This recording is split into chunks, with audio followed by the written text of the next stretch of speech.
Good morning. And now I would like to welcome to the stage someone who's been speaking at the MER for about 10 years now, Mr. David Gould, Chief Customer Officer for EncompaaS. Thank you. Wow, I can't believe I'm speaking at a live conference. It's been 2.5 years, and I know there's probably 100 people or more maybe watching this remotely. And I have to say, the hassle of packing, getting dressed, almost forgot how to button my shirt. Sometimes during this conference, I've wished to be joining you back at home on the live stream where I could be wearing my Mack Weldon sweatshirts and my COVID t-shirt. A COVID t-shirt, by the way, is the t-shirt that's been in the back of your dresser drawer for 12 years, but you used the pandemic as a major excuse to bring it out and wear it, especially on Zoom conferences. So I can't see what you're wearing if you're remote, but anyways, it's good to be here live, and I want to thank those who have braved the travel. I could say one thing that hasn't changed, traveling is still a pretty big hassle. The planes are packed. The seats have not got any wider. There's no more leg room. So you're not missing too much if you're watching this from home. I also want to thank the MER family. I've been very, very close to the team that has run this conference for a number of years. And I have to say they're equally as brave as I am to just be able to put on a coat, but they've put on this conference. So thank you very much for having the tenacity, the perseverance, and the checkbook, I guess, to put this on, So I really want to express a lot of thanks to Seth, Mike, Chris, and Lynn, the whole team. I mean, it's been fantastic. And it's really been, even though it's a little bit smaller, there's a little bit more intimacy. I think that I found that there's been really good conversation to be had. People are really wanting to talk about things, and it's been a really fantastic conference. So to the mermen, thank you very, very much.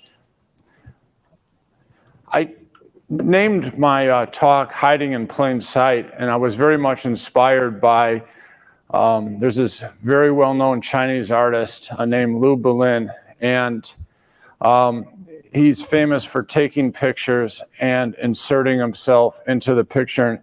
And I'm not sure how good this is, but if you can look real carefully, you can see himself standing in front of this. And what I think this is one of the best metaphors for what I want to talk about today. It's really about how you can use artificial intelligence to find things that aren't in plain sight. And really, when you think about it, the growing demand, and there's been a lot of discussion here at MER over the last 2.5 days about AI, its use, and hopefully I can add a little bit more insight to it. But when you think about it, this picture really kind of sums up the whole concept of how can you find hidden gems within the content that you already have in your repositories, whether they're in SharePoint Online, whether they're in a records repository, whatever. So I've actually used this slide many years ago.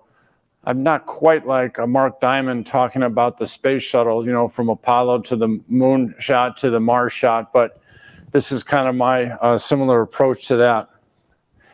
I have noticed too that all the speakers who have come up at MER have quickly established their credentials. So I just want to make it very clear that I'm not a data scientist or a lawyer. I actually slept through most of high school algebra, which I found in AI especially. I wish I would have shown up to class a little bit more. I'm not an engineer. I majored in political science. And, I've never written a line of code. So now I've kind of qualified my background, and hopefully you'll pay even more attention that you have more of a layman up here talking about technology than you do a scientist.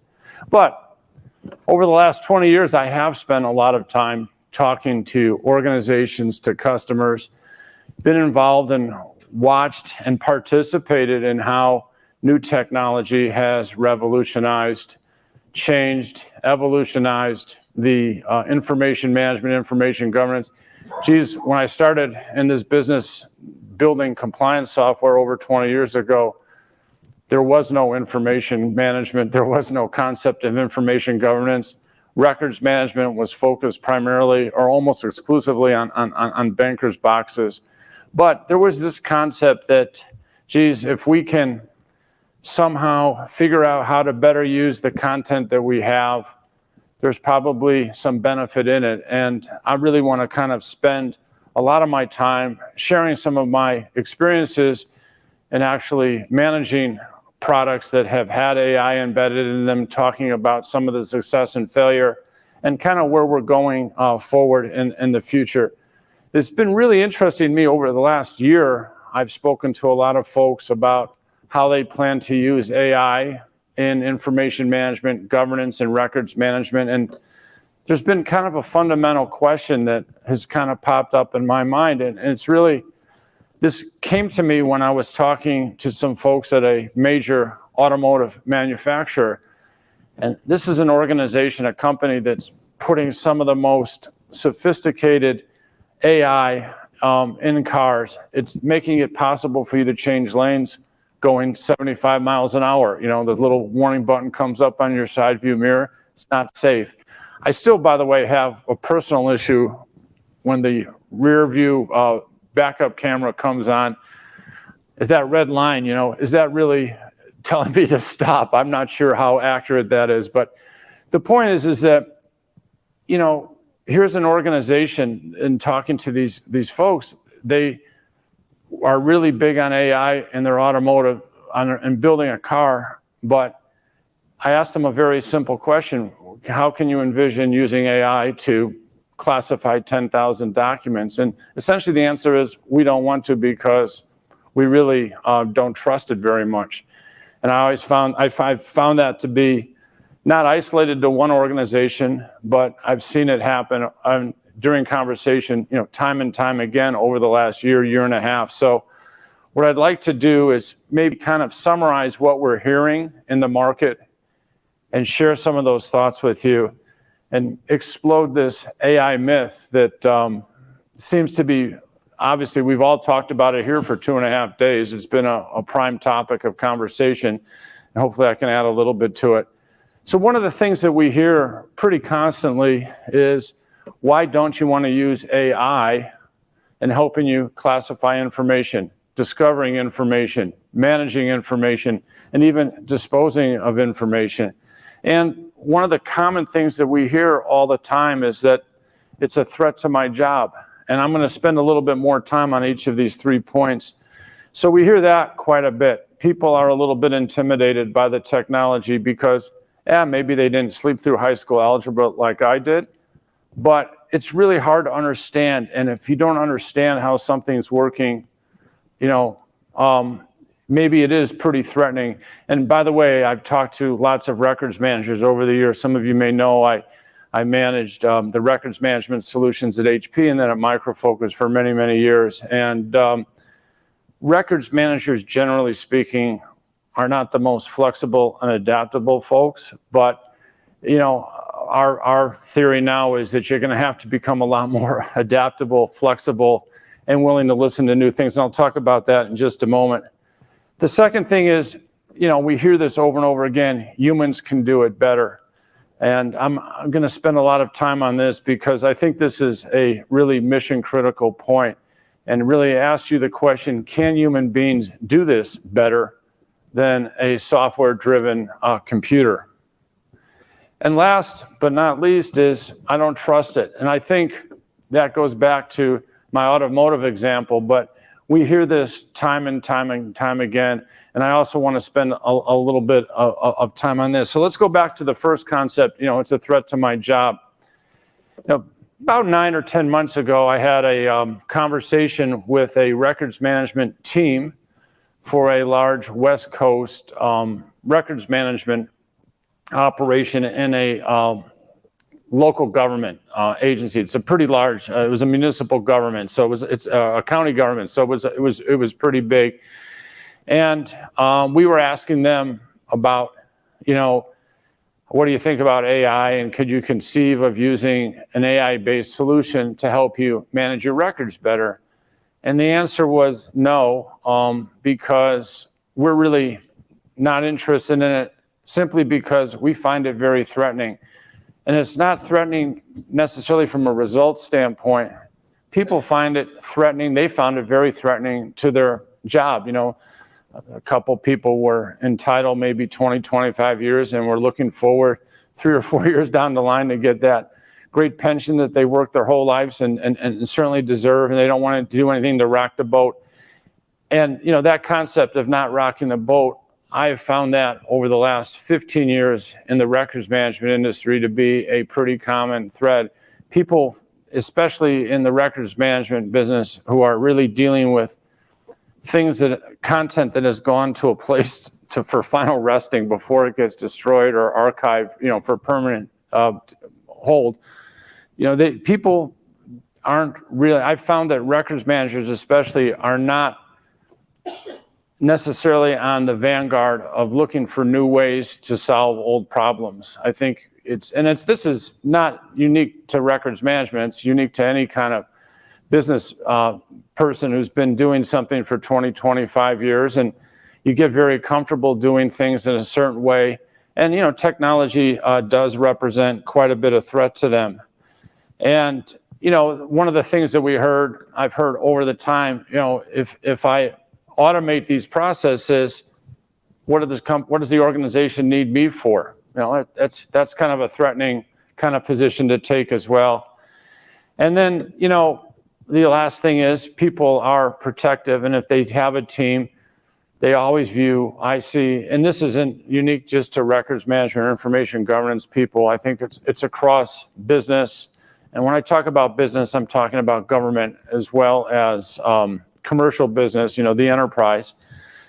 You know, if you bring in new automation, what does that mean? You know, the track record is companies automate, and what do? They invest in technology, and the next thing they do is they do layoffs, right? Or they restructure. So this kind of technology, when you have these discussions around AI, I can understand why people view it as threatening to their role. And clearly, as you think about bringing in new technologies, it's not just about the bits and bytes. It's not just about the rows and columns.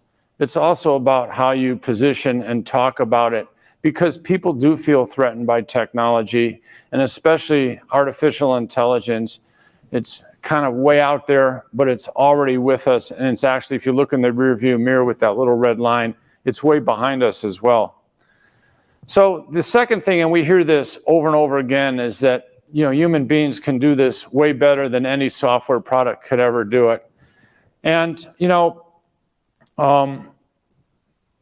that's certainly true if you only had 5 documents in your enterprise. How many of you have an enterprise that has 5 documents in total?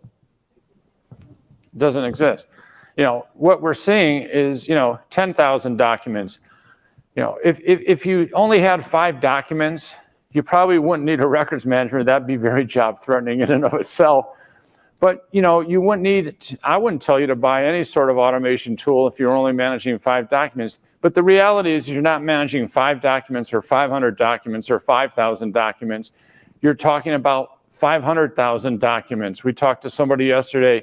They have 500,000 documents sitting in a system, and they're trying to figure out, how do I get that out and figure out what to do with the information? So this is really important. So the issue of scale makes it almost impossible to think about doing these things manually. And then the argument is, well, human beings can do it better. I would argue, maybe not. And let me spend a few moments talking about that. You know, we also hear there's no way that software can understand my content better than my team. You know, conceptually, that's probably correct. But again, because of the volume of content that you're managing, there's no way that your team can keep track of 10,000 new documents an hour coming into your enterprise from all parts of the world, and figuring out a way, we're going to manually inspect each of these documents and record them for retention, management, and eventual disposition. It's just impossible to do. And the third thing is that, yeah, well, you know, we don't need software. We can send 10,000 documents offshore. We can train the people to learn how to review the document, have them go through it, and come back and give me a report. Well, think about that. Is it easier to train 50 people in a room on a specific methodology, or is it easy to train a software program to go out for that same methodology and interrogate 10,000 documents? And I think the answer there is pretty obvious. So this idea that humans can do it better than a system that's designed for this specifically, I don't think really holds a lot of water, especially in today's environment. And the last piece is, you know, I don't trust it. And I have to say that for me, this is one, the area of trust is really, really, I can understand why people would say they don't trust it. And in a large part, people don't trust this technology is because they don't understand how it works. And people always seem to feel that when you're looking at new technology, you have to really understand what the software is doing under the covers so you can trust it. So I use this analogy. If your goal is to buy a new home and you want to find a home for your family, you have to get a mortgage, right? And so very few people I know, except for my wife because she was in the mortgage software business, really know a lot about mortgage processing software, or they know how to sign things, you know, with DocuSign, they know how to fill in forms, but nobody's asking somebody who's buying a home to become an expert on mortgage processing. Oh, I have some. Oh, thank you very much. Thanks. Thank you, Archive 360, for a great shot, too. That was very nice of you. Thanks, Seth. So really, you know, because the goal is not to become an expert in mortgage processing. The goal is to buy your home. So I get that. But at the same time, because we are dealing with, you know, really the most important asset an organization has, their information, you do have to have some level of trust, confidence that if a machine is turning a result back to you, answering a question, you know, how does it really calculate that information? And, you know, how do I have confidence that it's giving me the right answer? And, you know, it reminds me of the, I was watching, you know, for the 27th time in my life, the Indiana Jones movie with Sean Connery. And there's this great scene toward the end where he has to step across this chasm and he has to take a leap of faith to do it. It's a wonderful scene. And he's like this.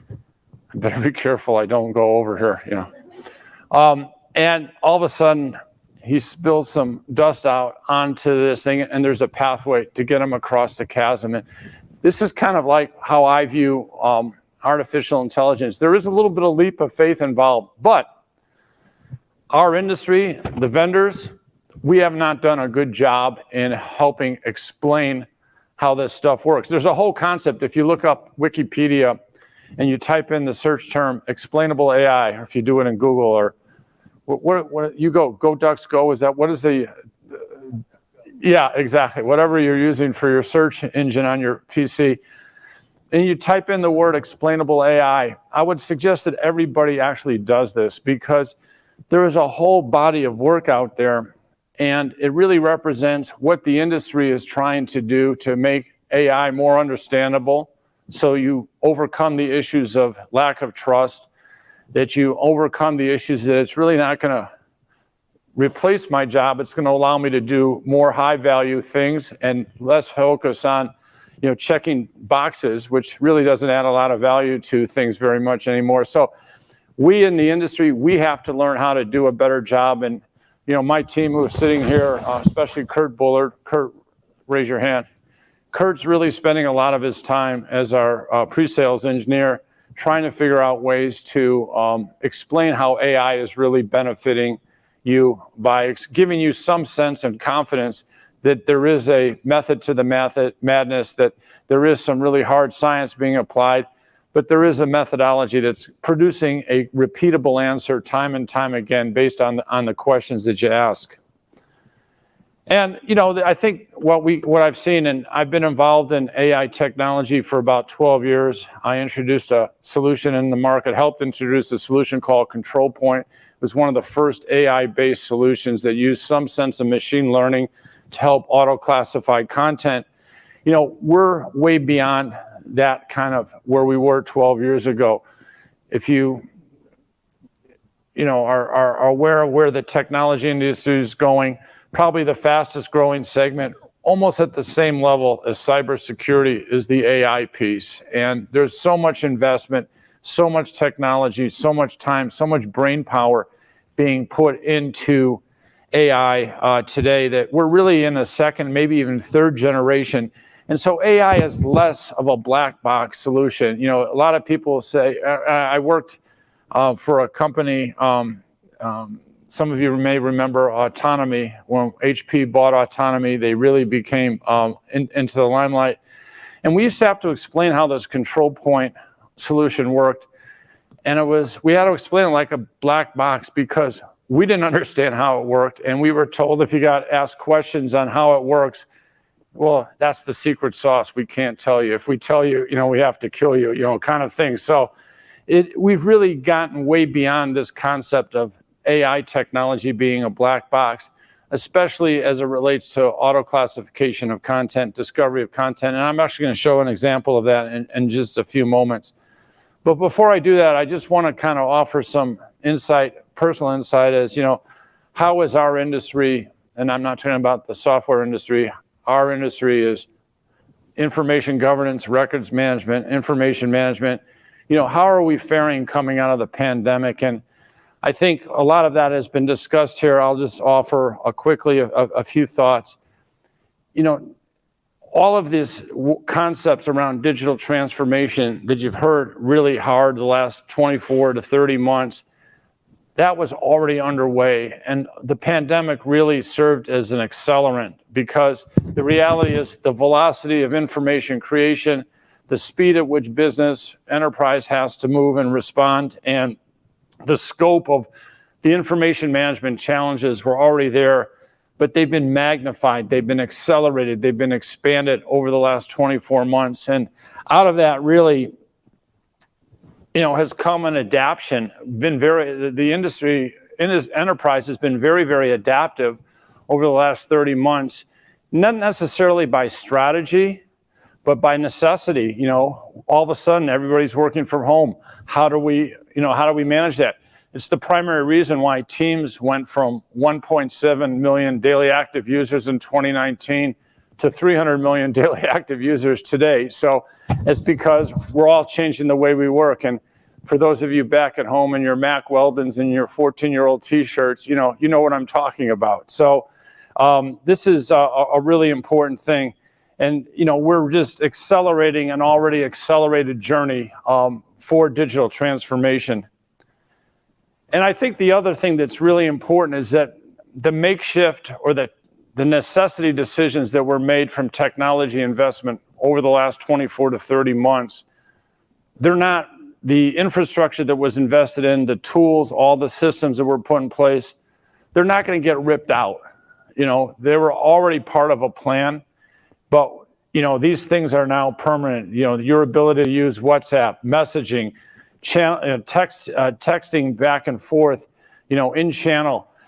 All these things are incredibly important. And as information governance professionals, we have to figure out new ways to be able to interrogate these systems. Otherwise, we're simply not going to be successful in our roles within our organization. And frankly, that's a lot more job threatening than, you know, whether or not you should bring AI into the enterprise. Just a couple of additional pandemic thoughts. I put these slides in because we've all been talking a lot about ECM.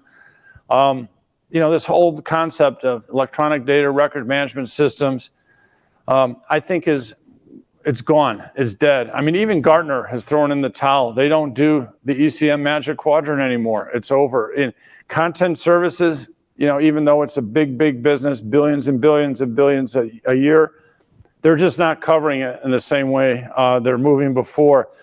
What they are focusing on, what the world is focusing on is, though, how can information governance coming out of the pandemic address the higher level callings around, I have all this content in my enterprise, what tools can I use, what tools can I invest in to get more value out of the information that I'm collecting? And to me, this is the most fundamental change in records management that we'll see in our lifetime, because records management has always been, theoretically about managing passive content that's no longer actively being used. It's been more of a custodial profession than it has been kind of an investment profession. And I think this is the one thing that, if I can ask all of you here who are involved in making IM, IG, RM decisions for your organizations, wow, that's a lot of acronyms, but I think you know what I'm talking about. You're going to have to figure out better ways to get out of the custodial mindset and move into, how can I make my content more important? How can I produce content because I'm storing a lot of this content in my enterprise? How can I package it, curate it, publish it in ways in which my executives who are making make or break decisions on a day in, day out basis, how can they use the information that I'm the custodian for to help them make better business decisions? And I think as we see this moving forward, it's going to be less on the custodial passive nature, but more on how can I add more to my content. And the only way you can do that really moving forward is using AI-based tools to help you enrich the content, discover the content, make it better, make it accessible. And also, going back to the Lou Berlin thing, how can you extract more meaning out of a static piece of content? So let me kind of fast forward here and give you an example of a calculation where AI has been proven to be really successful. Put together this kind of use case where an organization wants to look at 10,000 contracts across their enterprise. They want to be able to identify the force majeure clause in that contract. And they want to be able to say, can I use the act of God, which is really what the pandemic is all about? Can I use that as an excuse to get out of real estate contracts, for example? Because no one's going to the office anymore. Why am I going to be spending all this money on a big office and people are working from home? That's one of the realities of coming out of the pandemic is, we may go to an office once or twice a week, but we're not going to go every day for most part. The concept of a personal office with your name on the door closed, that's gone. You're going to show up and you're going to be working out of a hotel location because you're going to be attending a meeting, collaborating in person, thank God, with people on your team or people that you work with. And then at the end of the day, you're going to go home and continue your work life from your home office as opposed from your old office that was in a building. So here's an example of organization. So here's the challenge. 10,000 contracts, each contract about 30 pages long. How do I find the force majeure clause in those contracts? And can I employ humans to do it faster and better and more effectively than using some sort of AI-based tool? And the answer is probably not, because each of those contracts will probably take a human being about 30 minutes to review.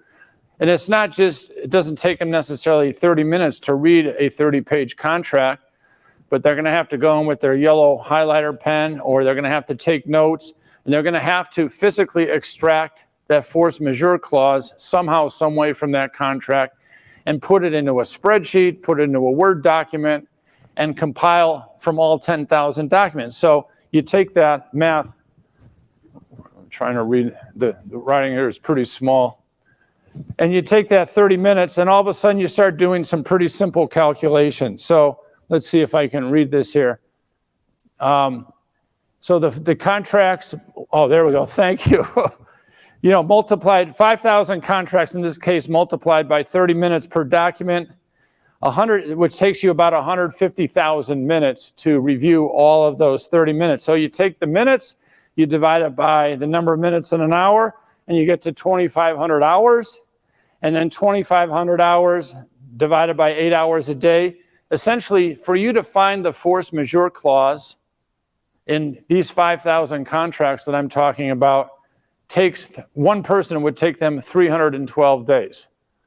Well, who's going to have 312 days to answer a question like that? It's costing your organization lots and lots of money daily to maintain offices that they're not using.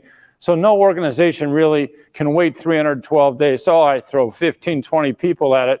But the fact is that if you hire a bunch of trained people and spend the time to train them at $95 an hour, it's going to cost you essentially $237,000 to answer a very simple question.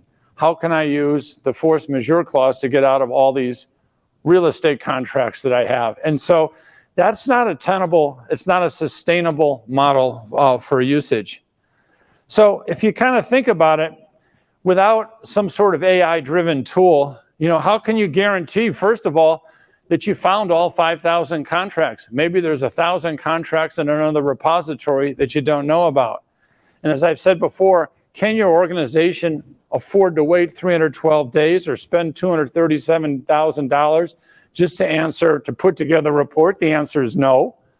And then how do you ensure that, this is the most important part, how do you ensure that the people who you've hired to go through these 5,000 contracts are employing exactly the same methodology, looking for exactly the same things in this content? And the answer is you can't. You have to train. And frankly, training is a big word that's in the artificial intelligence industry, because what we do is we use the concept of training to build a model, and that model goes out and looks at the content and extracts it out. But you don't have to wait 312 days to get that done. You could probably do it in 312 minutes. And there's a big difference there. So if you think about it, just having manual, going back to what I talked about, when my team can do it better, I can train people. It is not a sustainable business model. And you have to be able to, us in the room, have to be able to go back to our management and say, we can get those answers for you a lot faster at a lot less cost if we invest in the right technology to find the content and the information embedded in the content, the information that's hidden in plain sight, and bring that forward so we can use it to make better business decisions. So out of this, what we found in the world, there's kind of three considerations. And the first being time, the 312 days. I was at a very large pharmaceutical company just a few months ago. I actually started doing business travel right before the first of the year. Had to take my foot off the gas pedal because the COVID thing came back. And now, here we are today.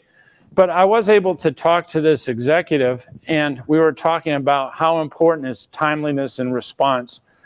And he says, if I ask somebody, to get me an answer to a question, I can't wait 3 weeks for an answer. I have to make a business decision tomorrow or the next day. So how can I get that information in my hands faster? So this concept of time is incredibly important.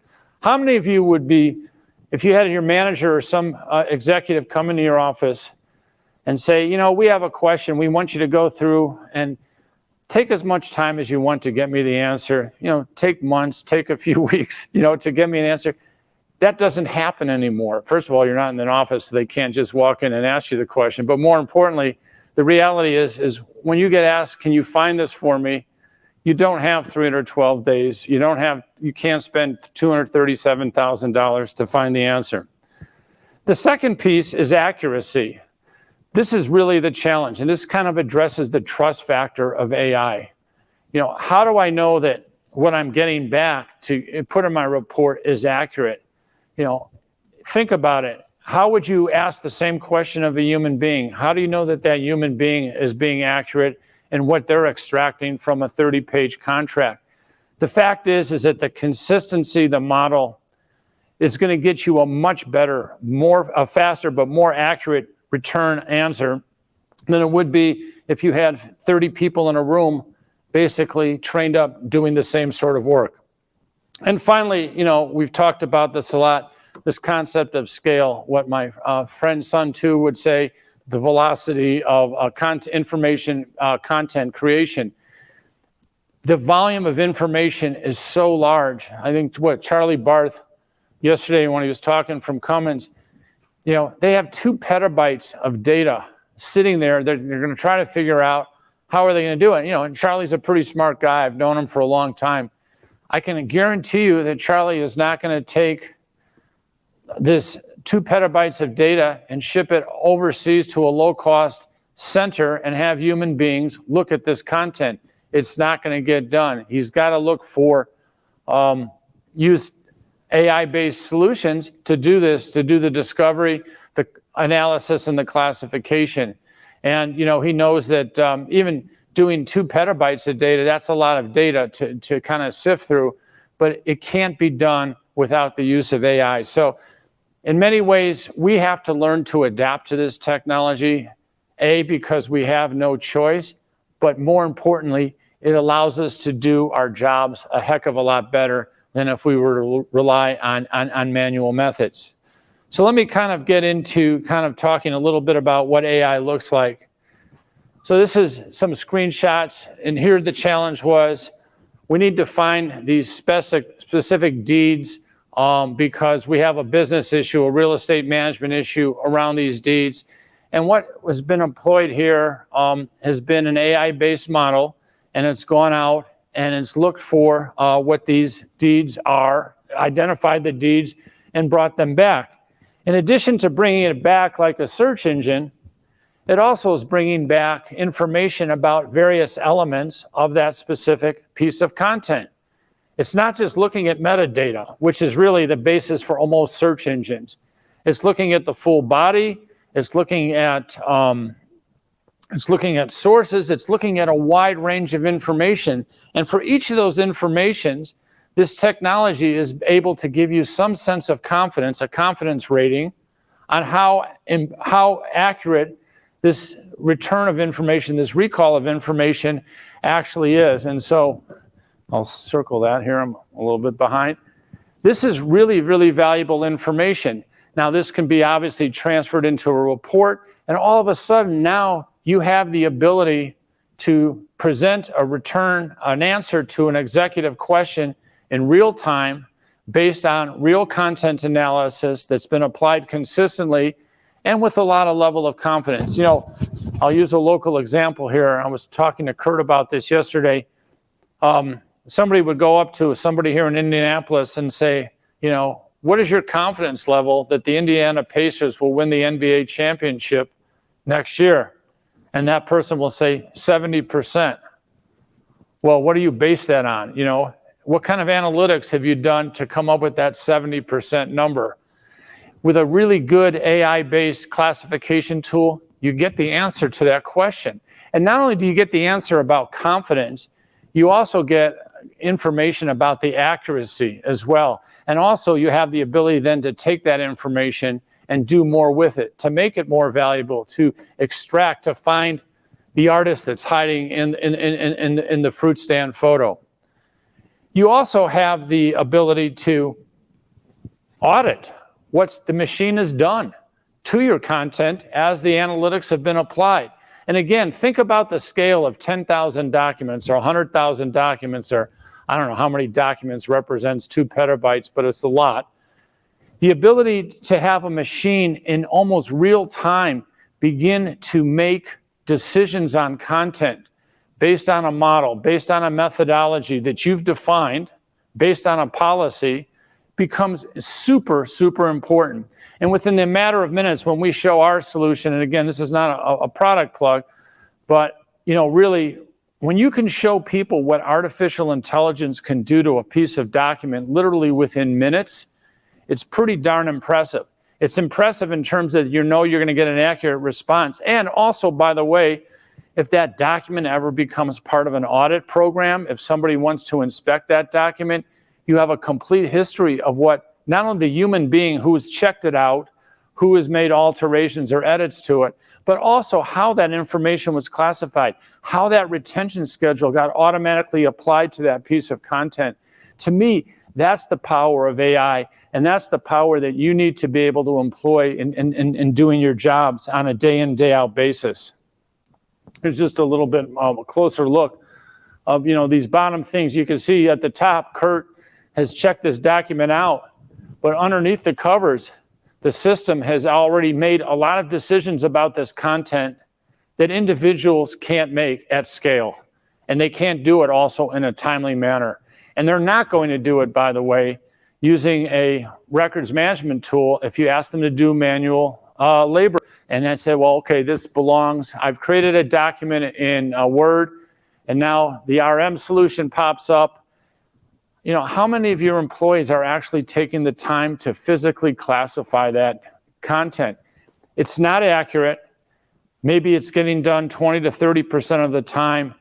And so what happens to the other 70% of the content that's not classified? It just sits there and you're unaware of it. And it could be a very important document that could be related to a very important business decision-making process. So here again is the power of AI and why we urge all of you to kind of think beyond the box.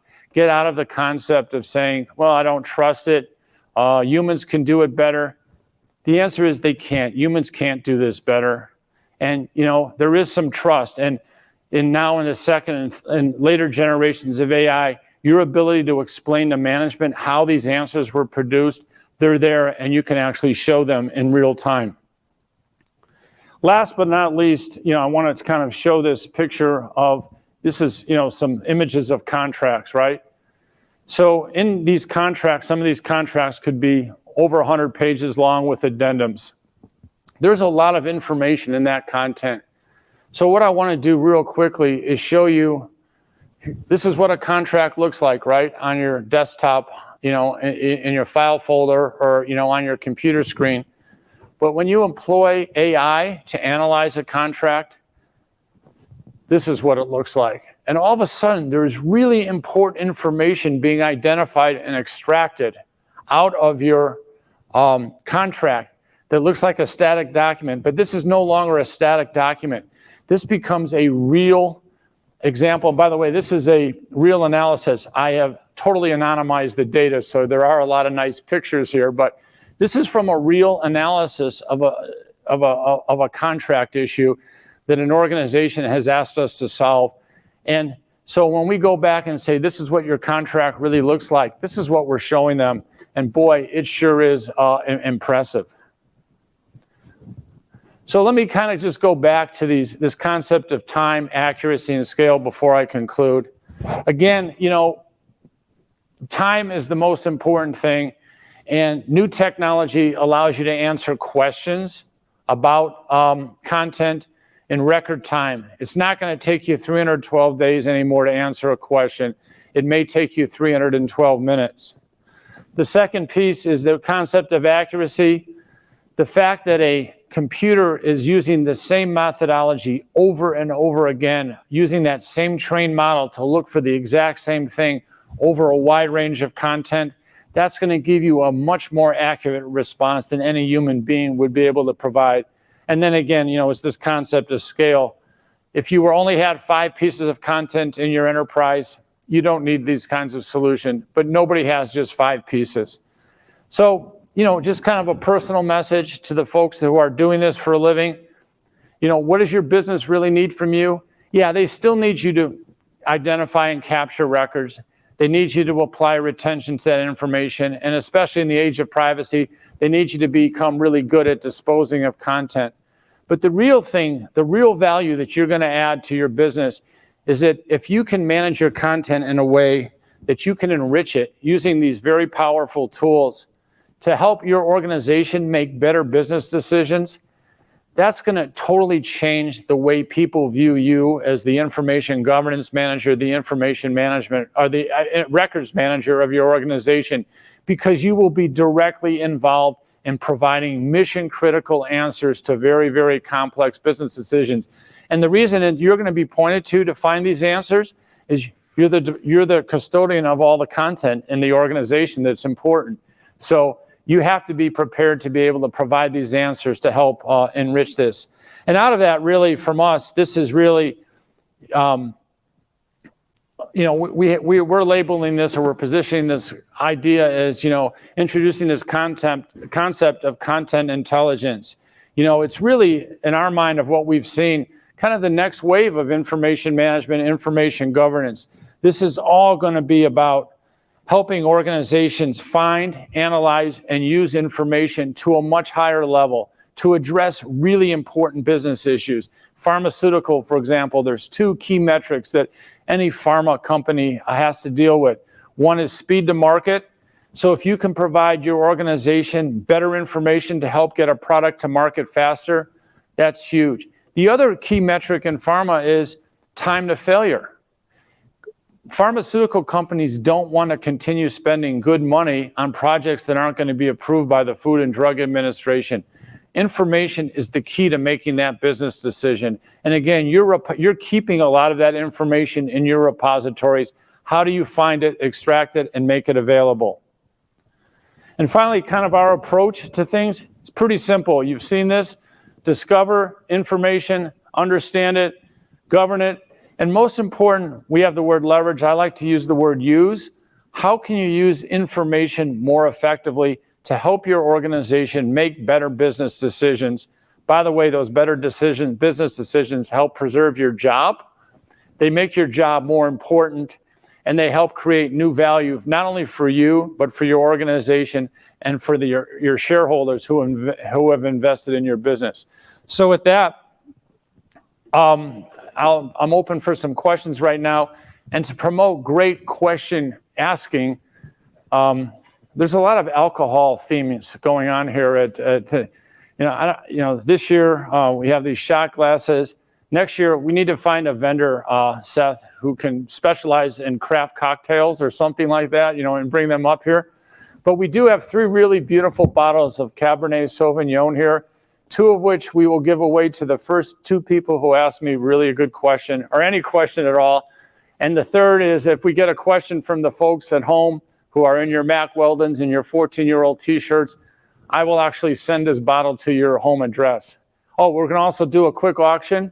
Do we have everybody's name in there? All right, well, why don't we do that? Kathleen, pull the name out. And this, by the way, this is Sequoia Grove Napa Valley Cabernet. Is a really beautiful bottle of Cab. I've had this. I have a few bottles at home. It's a great bottle. Wow. Seth Williams. Wait, no. Melanie Fortin from Transamerica. All right. Melanie, here's the great news. I'm giving you this really nice bottle of Cab. You're now going to have to check your baggage. I'm sorry. By the way, while you're up here, do you have a question you want to ask me? Go ahead. Why don't you go to the mic so everybody can hear it?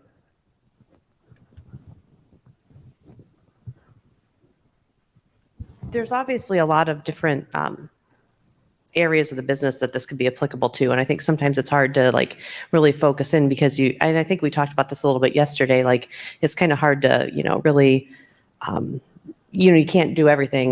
There was some bathtub analogy, I believe, that was thrown out yesterday, but where do you suggest you start, or how do you get buy-in to even take on some of these initiatives? Yeah, so where do I start is the most common question asked when evaluating software. I mean, it's not a question that's unique, but it's a really good question.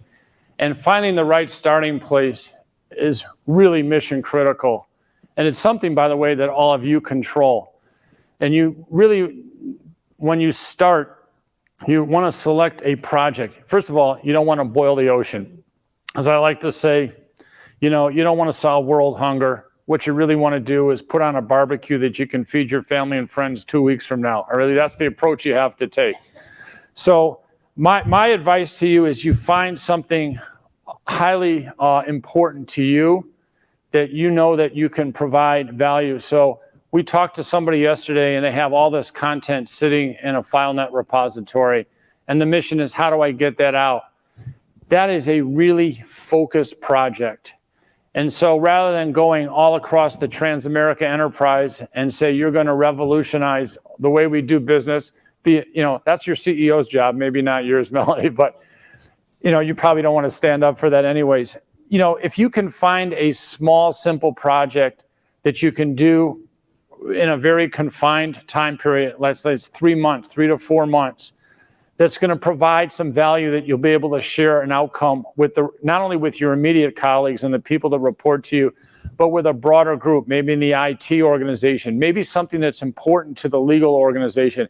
Legal has a lot of information management challenges.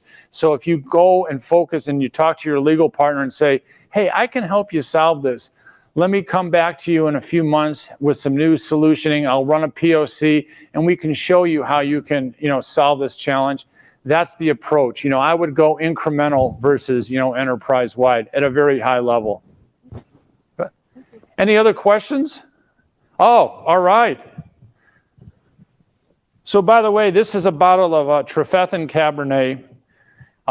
If you remember when Ronald Reagan was president of the United States about a bajillion years ago, this was actually the winemaker of choice that was served in the White House. Now, unfortunately, I'm not bringing you a bottle of Cab from 1987 to be really, really valuable. This one's from 2017, but Trefethen is a wonderful winemaker, so thanks for asking the question. Perfect. David, we have an online question from a virtual attendee. Is the cost beneficial for small companies with low volume?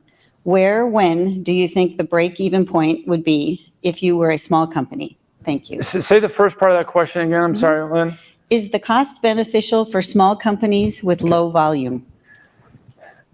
I would say that there's always value in applying analytics to any content-related question. Most small companies, if they're not dealing with 5 pieces of content either. They may be dealing with 5,000 pieces of content. And even at 5,000 pieces of content, you remember a small company doesn't have the resources that a large company has. So a large company, if they had a problem involving 5,000 pieces of content, they would send it to their offshore data center somewhere in the Philippines, and an answer would come back in a week. Small companies don't have the offshore data center, in the Philippines. They have to do it themselves. So there is a pretty strong sense of value, even at the small and certainly at the mid-sized business. So AI is not just for the large enterprise. It's for the challenge of managing and leveraging information so you can get more use out of it. And that is a fundamental concept that's important no matter the size of your company. If you're a hairspray manufacturer making hairspray in your garage in Brooklyn, and I actually talked to somebody like that once, not here, but 20 years ago, they were having problems with the FDA and they couldn't document, how they were making their hairspray. And they got shut down by the FDA. Here's their lifelong dream. This couple, they couldn't make the hairspray any longer. They weren't allowed to sell it. So that's a small company. And had they had some sort of content management system, it didn't have to be sophisticated or large, because the cost of doing this is normally associated with the number of users as opposed to the volume of information. So there is a lot of value at the end of the day to a small company as well as a large. So thank you wherever you call in from. That's an important question. If you're from a small law firm, I think these technology concepts are as important to you, because it's not just about the scale, it's also about speed, and it's also about accuracy, and that has nothing to do with size. So that's also a very important thing to remember. Yes, good morning, Patrick Rule. Hey, Patrick. How you doing? CENTCOM, right? Well, I think we've met. Yes, sir. Yeah. So you might know where some of my questions may come from. We have the content manager. We got control point. We have a lot of tools. The onset of M365 is coming on, which may or may not work for us and the tenants that are available in DoD. Is it more valuable to start looking for a third-party solution rather than trying to do the Microsoft thing? Or, we have, like I said, we have the different enclaves and terabytes and terabytes of very unstructured data. So that's what I'm looking for. Should we press the pedal on with the M365 or stick with a third party? That's a great question. There's been a lot of discussion, and I kind of feel a little bit cheating here because I'm pretty familiar with I haven't been around, but I did sit in a skiff in your building there in Florida one day, and I had when Mitch Kilgo was the 2-star general. and he kind of was sitting right across the table from me and says, Mr. Gould, if you don't fix this problem, people are going to die. You know, I understand how important information management is to, especially the work that you do. You know, SharePoint and 365 especially have really strong records management capability, as they have really great machine learning. We leverage a lot of that. Our product happens to sit in the Azure cloud, and it really works in combination with 365. Now, if you're at the E3 level or the E5 level, there's different kinds of levels of governance. But even at the E5 level, issues around retention, around labeling are simply not covered in 365. And so what you really can do is use 365 governance with a third-party product combined, and then you're going to get the outcome, I think, that you're looking for. Because of the depth that the way you manage records, specifically at CENTCOM, is pretty extensive. And boy, if there's any organization in the world where accuracy, timeliness, and scale applies, it's yours. I mean, it's, you know, having been very familiar with the operations and the information governance program there, it's pretty impressive. And by the way, this bottle of Honig wine is yours, my friend Patrick, if you want to bring this back. This is also a really nice, from Honig, is one of the old line cab makers in Napa Valley. It's a really nice bottle of wine. Got another question for you. Sure. All right. This is another from a virtual attendee. Any suggestions for where I can read some case studies for small businesses gaining from IA in IG? Yeah. So there's a lot of good published information on case studies using AI available out there. You know, if you go do a Google search on AI case studies for small business, you know, whether you're small or large, the use case is going to be the same. You know, and I just read an article actually published by E&Y out of Cleveland. They have an AI, out of their AI practice leader. And of the 8 most important trends of applying AI in the enterprise, 3 dealt directly with content management this year, and as that's kind of the most important trends. It's in using technology to do auto classification, to extract information, and I forget what the third one is. Again, it's not the size of the business, it's the use case. Whether you're small or large, you still have to be able to identify, discover, classify, maintain, manage records.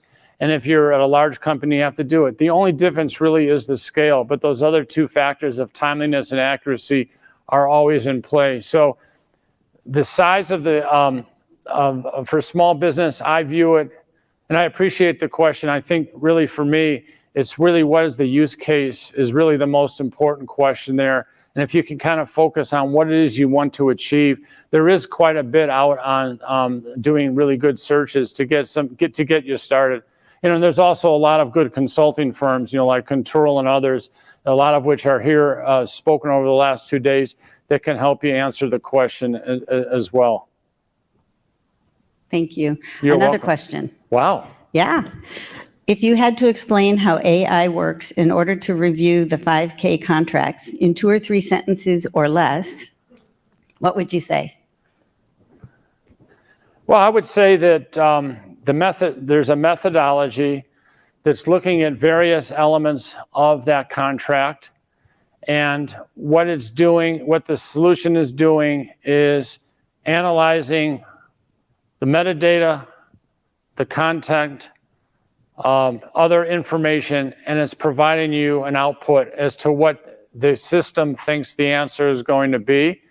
How the algorithms work, again, remember, I'm a poli-sci graduate, never written a line of code, and I fell asleep in high school algebra. So exactly how it's working is not as important as what the result is and whether or not you can actually take a look at that. There is no way that, unless you're a data scientist, that you're going to be able to unpeel the cover of a solution and look at a code base or look at the actual algorithm. So again, it's kind of that mortgage process analogy that I gave before. If your goal is to buy a home, you don't have to understand the complete mortgage process, but only the parts which affect you when you have to sign and check boxes. And I think the way that most AI technologies today are working, it's giving you plenty of information as to what's been analyzed, what the result is, and what the confidence level of accuracy would be to use that content to help you answer the question. But it's a great question.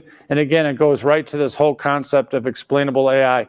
Look up the concept of explainable AI on the internet. There's some really good discussion around that. None of it's ever going to talk about the algorithms, but it's all talking about how you can learn how to trust the solution more. David, I have less of a question, more of a comment for you to comment on. Yeah. And that would be when in your opening part of the presentation, you said something to the effect of EDRM is dead and ECM is dead. And if you want to get anyone's attention in this audience, you say those words. That was a teaser. Absolutely. Absolutely. Well, you did a good job because you caught my attention. And as I was observing a subsequent slide, when you showed the audit report of an analysis, and I actually read the slide, tiny as the print was, and there was a line on there that said, the machine read the copy or something like that. And I think, this is my comment, that is the difference between AI or using AI and just content management. Content management, I believe, is just in the lines of searching, sorting, tagging, disposing, and managing it. But this stuff actually reads the content and can help you make a decision on that content. And I found that fascinating. Well, I would agree with you. I think, whenever we kind of do a demonstration of our solution, I always ask Kurt to kind of open on that because it sets the stage. Audit is really at the core of what we do in information management. What's happened to this content over time? The lineage of content is a really important question. And that's what the first generation solutions have always been able to provide you, the lineage, but the ability to begin to enhance it, enrich it, make it more useful, provide access controls, things like that. These are where AI is helping drive the state of the art much further and much faster. And it's just going to be absolutely required in the future, simply because of the scale of content that's out there.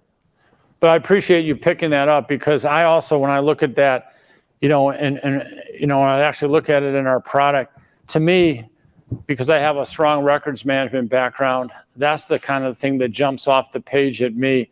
And the other thing that's really important, and when I say that EDRMS is dead as a concept, look, we still have to do document and records management, but we just have to do it differently. And the traditional method of having employees make decisions on what this document is, on what the tag should be, and what bucket it belongs to, what retention schedule should be applied, that's an unsustainable model. And I think that's when I say EDRMS is dead, that's what I'm talking about. That part is dead. The concept is still alive, but the way we do it is really needs to change and change quickly.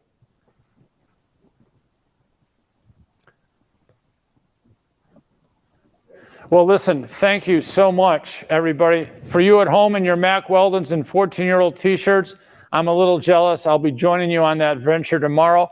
For the rest of you who were brave enough to come to Indianapolis, thank you. It's really, I was telling Bob and I was telling Mike and Seth last night, yeah, this was a smaller MER than we're used to seeing, but the intimacy, the conversation, and the interest was really, really off the charts great. So thank you again to the Mermen for all your great work. And thank you for all of you for investing your time, money, and taking the risk to come to Indy. I think it's been well worth it. So thank you very much. Everybody have a safe trip home.